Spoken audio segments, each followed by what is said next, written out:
We all know what social media is. For many, it's the first thing to check after waking up and the last thing to do before going to sleep. The penetration rate, according to Census in 2017, is 99% in 18 to 29-year-olds, 96% up to 30 years old, 86% for those between 40 and 50, and only dropping to 66% for those between 50 and 64 years old. Given there is such a high adoption rate, the opportunity to businesses is huge, not only as a non-traditional advertising platform, but as a way to engage its existing and potential customers online and to create additional value for these customers. Let's look at an example of excellent social media usage, Sportsbet. Sportsbet is an Australian online betting agency whose business is conducted largely via their mobile application as well as a website and by phone.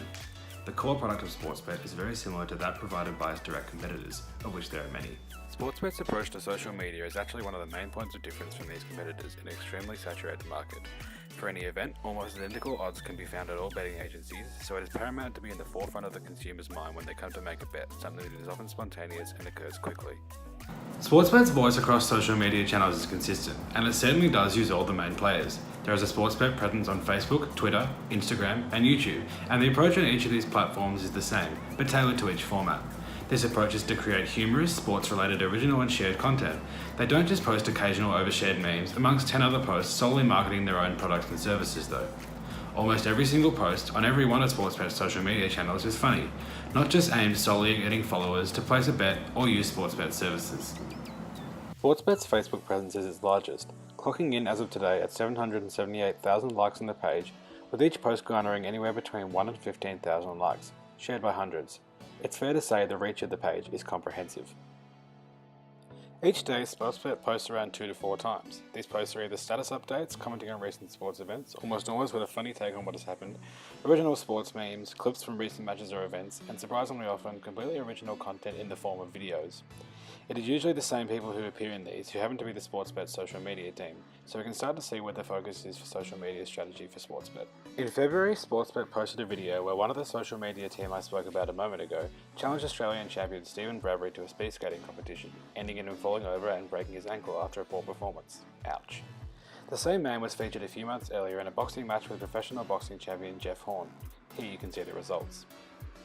It's not all just videos at the staff's expense though, and we've seen videos recently such as a cricket masterclass on how to make the perfect cordial, and a video where different AFL supporters played by actors are being interviewed as to one rule their club would like to change in the AFL, with very funny results.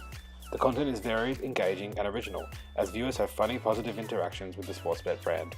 Marketing wise, work is done for Sportsbet as viewers share the content themselves, thinking their friends and followers will find the content humorous as well.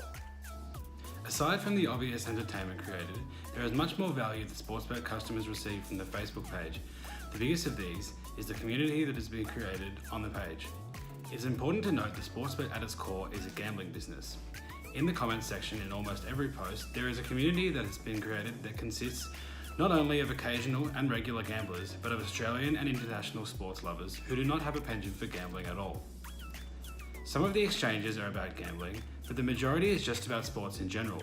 I engage regularly here, but might gamble 2 to 3 times a year at the most. For a low frequency and low value customer for Sportsbet, I get a lot of value from the brand on Facebook.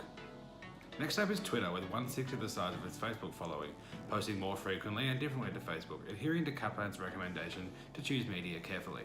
Sportsbet posts short, funny tweets, original media, and links to content it has created on platforms like Facebook and YouTube. The entertainment value created for customers is again obvious, but Sportsbet provides a chance for dialogue with its customers here, their value being gained in short tweet conversations with the Sportsbet team and community engagement between followers. During the last Brownlow medal ceremony, the Twitter account was taken over by Dane Swan, a retired AFL captain, giving customers both further entertainment and insight from an ex-AFL player in terms of additional value. Sportsbet posts on its Instagram most days, with different content again to Facebook and Twitter. The image-based social media platform is used to its full potential, often reposting funny sports images sent in or made by followers, initiating user content as in Kaplan's 4 hours of social media marketing. The page is also used to repost shorter clips of the video content made for Facebook, driving further traffic to the Facebook page. The final currently active channel in use is YouTube, where Sportsbet provides an alternative viewing platform for all the original video content discussed earlier that is reposted on Facebook, but on the more video-friendly YouTube platform. It's clear that Sportsbet is making an effort to provide additional customer value everywhere it can, across Facebook, Twitter, Instagram, and YouTube. Thank you.